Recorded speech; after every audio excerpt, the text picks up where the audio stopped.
জামাতের আমির সাহেবের x handle, যেটাকে পূর্বে টুইটার অ্যাকাউন্ট বলা হতো, সেই অ্যাকাউন্টে কর্মজীবী নারীদেরকে নিয়ে অশ্লীল অশ্রাব্য ভাষায় কুরুচিপূর্ণভাবে মন্তব্য করে একটি পোস্ট করা হয়েছে। এটি নিয়ে সর্বমহলে ব্যাপকভাবে সমালোচনা তৈরি হয়েছে।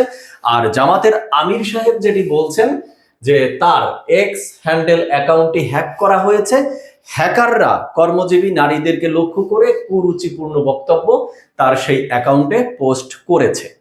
এবং আমরা দেখেছি এই ক্ষেত্রে জামাতের আমির সাহেব ক্ষমা চেয়েছেন। তো চলুন তার কি বলে ক্ষমা চেয়েছে আমরা একটু দেখি। বলেছে, কোনো মা বোন কষ্ট পেয়ে থাকলে ক্ষমা চেয়ে নিচ্ছি।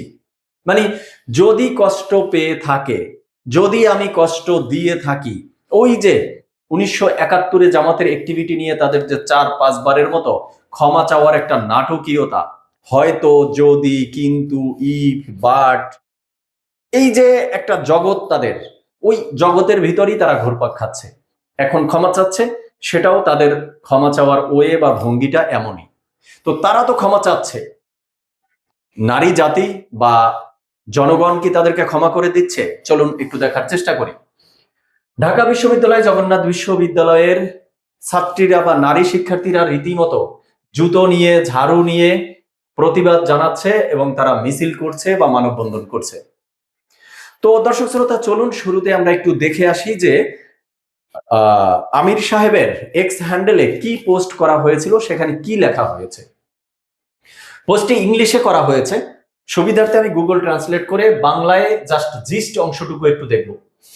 এখানে বলা হচ্ছে যে আমরা বিশ্বাস করি যে আধুনিকতার নামে যখন নারীদেরকে ঘর থেকে বের করা হয় বা বের হতে দেয়া হয়, তখন তারা শোষণ, নৈতিক অবক্ষয় এবং নিরাপত্তাহীনতার মুখোমুখি হয়। এটি পতিতাবৃত্তির আরেকটি রূপ, অর্থাৎ অন কাইন্ড অফ প্রস্টিটিউট, এটি বলা হচ্ছে। আর এই বিষয়ে সংবাদ মাধ্যমে যেভাবে সংবাদ প্রচারিত হচ্ছে যে জামাত আমিরের এক্সে বিতর্কিত পোস্ট, নারীদের ঘরের বাইরে কাজ করা মানেই হলো পতিতাবৃত্তির শামিল। তো এই বিষয় নিয়েই দর্শক শ্রোতা আজকে আলোচনা করব। তো চলুন ডিরেক্ট হিট দ্য পয়েন্টে। হিট দ্য পয়েন্ট নাম্বার 1, জামাতের আমির সাহেবের এই এক্স হ্যান্ডেল অ্যাকাউন্টটি কি আসলেই হ্যাক হয়েছে? বা কর্মজীবী নারীদেরকে অবমাননা করে অশ্লীল অশ্রাব্য ভাষায় কুরুচিপূর্ণভাবে যে মন্তব্য করা হলো, এটি কি আসলেই হ্যাকাররা করেছে, না স্বয়ং জামাতের আমির সাহেব নিজেই করেছে, বা তার অ্যাকাউন্টের যে অ্যাডমিন মডারেটর যে গ্রুপ রয়েছে সেই গ্রুপের পক্ষ থেকেই করা হয়েছে? কোনটা? এই নিয়ে বিভিন্ন মহল থেকে বিভিন্নভাবে চুলচেরা বিশ্লেষণ করা হচ্ছে যে একটা verified x handle account hack করা কি এত সহজ? বা হ্যাক যদি হয়েও যায়, সেটা কি এত দ্রুত তারা আবার রিকভারি করে করতে পেরেছে বা ফিরে পেয়েছে? বিষয়টা কি আসলেই বললো আর হয়ে গেল? মানে যেন তেন হ্যাকার দ্বারা কি এটা পসিবল? আর সেই ধরনের সুপার ডুপার লেভেলের হ্যাকাররা যদি হ্যাক করে থাকে এই ধরনের একজন গুরুত্বপূর্ণ ব্যক্তির এক্স অ্যাকাউন্ট হ্যান্ডেল, তাহলে সেটা এত দ্রুত মানে ফিরিয়ে দিবে বা রিকভারি করে পেয়ে যাবে, এই অবস্থায় তারা রাখবে? তো এই বিষয় নিয়ে বিভিন্ন মহল থেকে যখন আলোচনা তৈরি হচ্ছে, ঘটনাগুলো যেভাবে আসছে যদি সংক্ষেপে একটু বলি, যে 31শে জানুয়ারি শনিবার বিকেল 4টার সময় জামাত দাবি করছে যে তাদের অ্যাকাউন্টটি হ্যাক হয়েছে। 4:30টার সময় এই নারীদের, কর্মজীবী নারীদেরকে নিয়ে পোস্টটি দেওয়া হয়েছে এবং 5টার দিকে জামাত ইসলাম এটা টের পেয়েছে এবং সেটা নাকি খুব দ্রুতই তারা রিকভারিও করে ফেলতে পেরেছে। বেশ ভালো, আপনাদের একটি গুরুত্বপূর্ণ অ্যাকাউন্ট আপনার দলের প্রধানের হ্যাক হয়েছে, এই ধরনের একটি পোস্ট করেছে হ্যাকাররা, তারপরে আপনারা রিকভারিও করে ফেলেছেন, তাহলে সেই ব্যাপারে জাতিকে জানালেন 9 ঘন্টা পরে, রাত 12টায়। কিন্তু কেন? এবং এই ব্যাপারে একটা জিডি করলেন 12 ঘন্টা পরে, রাত 3টায়, সেটাই বা কেন? এবং আপনার আমির সাহেবের ফেসবুক পেজে এই সময়ে অনেক রাজনৈতিক পোস্ট এসেছে, রাজনৈতিক প্রচার প্রসার বা অন্যান্য বিষয়ে। একটা বারের জন্য সেখানে আপনারা পোস্ট দিয়ে জাতিকে সচেতন বা সতর্ক করেননি যে আমিরে জামাতের এক্স হ্যান্ডেল অ্যাকাউন্টটি হ্যাক হয়েছে এবং সেখানে এই ধরনের কর্মজীবী নারীদেরকে নিয়ে কুরুচিপূর্ণ মন্তব্য বা বক্তব্য এসেছে। কোনো ধরনের অ্যাক্টিভিটি তো আপনাদের মধ্য থেকে পাওয়া যায়নি সচেতনতামূলক বা সতর্কতামূলক বা ক্ষমা চাওয়ার দৃষ্টিতে, কোনোটাই না 9 ঘন্টা এবং 12 ঘন্টার মধ্যে। তাহলে আসলে আমরা কি ভেবে নেব, এটি হ্যাকাররা করেছে না আপনারাই করেছেন? এবার আসি হিট দ্য পয়েন্ট নাম্বার 2।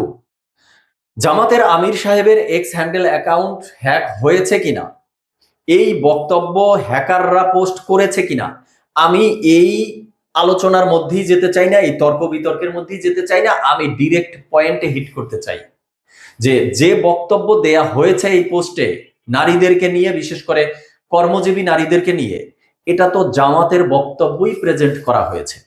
এটাই তো জামাতের বক্তব্য, এটাই তো জামাতের চিন্তাধারা কর্মজীবী নারীদেরকে নিয়ে। তো সেক্ষেত্রে এই হ্যাকারের বিরুদ্ধে অ্যাকশন নেয়া, জিডি করা, আবার ক্ষমা চাওয়া, এর কোনো কিছুই তো জামাতের এই নাটকীয়তার দরকার নেই। তারা তো এটাকে আরো ওয়েলিংলি ভাবে গ্রহণ করা উচিত বলে আমি মনে করি। কেন বলছি তাই তো, চলুন আমরা একটু ধারাবাহিকভাবে দেখি নারী জাতির প্রতি, কর্মক্ষেত্রে নারীদের প্রতি, বিশ্ববিদ্যালয় কলেজ অঙ্গনে নারী শিক্ষার্থীদের প্রতি জামাতের মনোভাবটা কি। চলুন একটু দেখার চেষ্টা করি।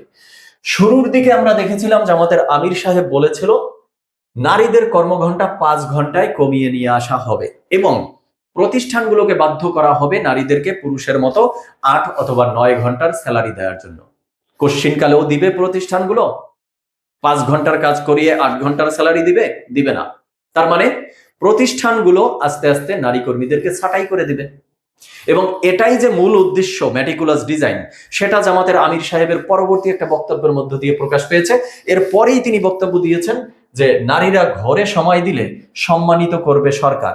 মানে জামাত যদি সরকার গঠন করতে পারে আর নারীরা যদি ঘরে থাকে তাহলে তারা সম্মানিত করবে। কি বেতন দিবে না কিভাবে সম্মানিত করবে সেটা তারাই জানে। এরপরে আপনাদের অবশ্যই মনে থাকার কথা, জামাতের আমির সাহেব তাদের ইয়াং জেনারেশন যারা বিয়ে করেনি, বিয়ে করবে, তাদেরকে লক্ষ্য করে কি জানি বলেছিল ঘরে রানী তুলে আনবা তোমরা, কামলা তুলে আনবা না। আচ্ছা, কামলাটা কি? মানে কাদেরকে, কোন ধরনের নারীদেরকে কামলা বলা হচ্ছে?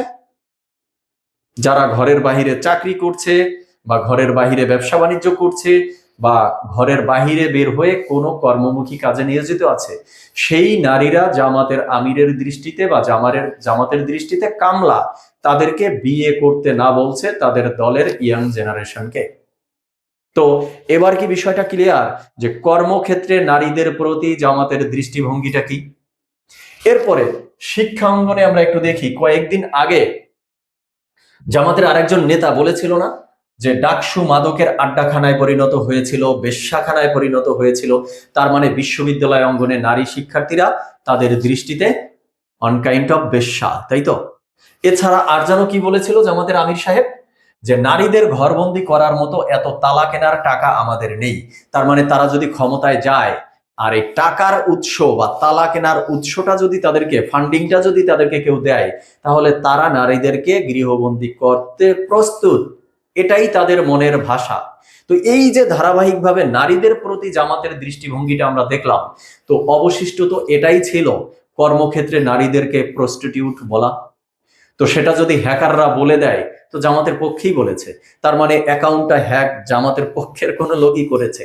মানে জামাতের বক্তব্য আরো এক ধাপ এগিয়ে দিয়েছে, যেটা জামাত বিভিন্ন চাপে পড়ে সোসাইটির কারণে, লজ্জা শরম বা ভয়ের কারণে বলতে পারে না, সেটা হ্যাকাররা বলে দিয়েছে। অথবা হ্যাকারের নাম করে জামাত এটা সামনে নিয়ে এসেছে, তাও হতে পারে। তো দর্শক শ্রোতা, আজকে এ পর্যন্তই। আপনারা আপনাদের মতামত জানাবেন। সবাই ভালো থাকবেন, সুস্থ থাকবেন। ধন্যবাদ সবাইকে।